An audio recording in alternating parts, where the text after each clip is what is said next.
साथियों, आप सब डॉक्टर्स हैं, आप रोगियों का इलाज करते हैं, लेकिन हम लोग रक्षा मंत्रालय में काम करते हैं प्रधानमंत्री के नेतृत्व में, लेकिन हम सीमा पार के जो आतंकवादी हैं हम उनका भी इलाज करते हैं। इस कार्यक्रम में आने की सहमत मैंने पिछले महीने जब दी थी, उसके बाद देश में एक ऐसी परिस्थिति बन गई कि मुझे लगा मेरा आना शायद इस कार्यक्रम में संभव नहीं हो पाएगा। जैसा कि आप जानते हैं कि भारत ने पिछले आतंकवाद के विरुद्ध ऑपरेशन सिंदूर की शुरुआत की थी और सफलतापूर्वक पाकिस्तान में मौजूद आतंकवादियों के ठिकानों पर प्रहार किया और बड़ी संख्या में आतंकवादियों का सफाया करने में कामयाबी हासिल की। साथियों, भारतीय सेनाओं ने एक कुशल डॉक्टर और सर्जन की तरह काम किया है। मैं फिर से इस बात को दोहराना चाहता हूं, हमारी भारतीय सेनाओं ने एक कुशल डॉक्टर और सर्जन की तरह काम किया है। जैसे एक कुशल सर्जन जहां बीमारी की जड़ मौजूद होती है वहीं अपने औजारों का इस्तेमाल करता है, वैसे ही भारतीय सेनाओं ने भी बड़ी सटीकता के साथ आतंकवाद की जड़ों पर अपने हथियारों का इस्तेमाल किया है।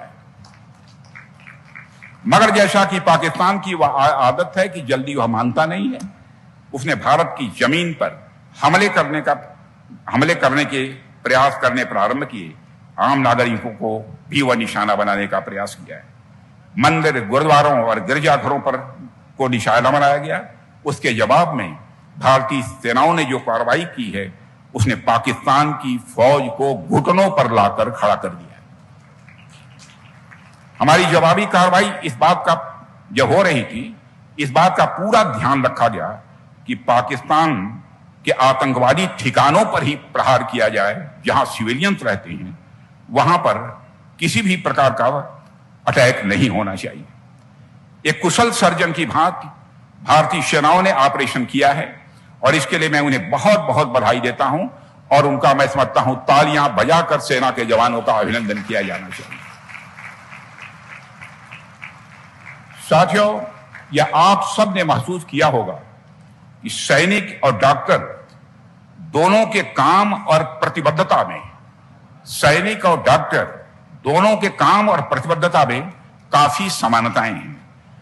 दोनों ही आम नागरिक की रक्षा करते हैं।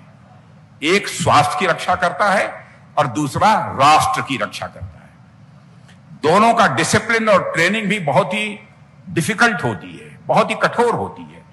दोनों को बड़ी नाजुक परिस्थिति में बड़े निर्णय भी लेने पड़ते हैं, चाहे वह डॉक्टर हो अथवा सेना का जवान हो, सेना का अधिकारी हो। दोनों ही किसी भी इमरजेंसी के लिए हमेशा तैयार रहते हैं, चाहे वह डॉक्टर हो अथवा सेना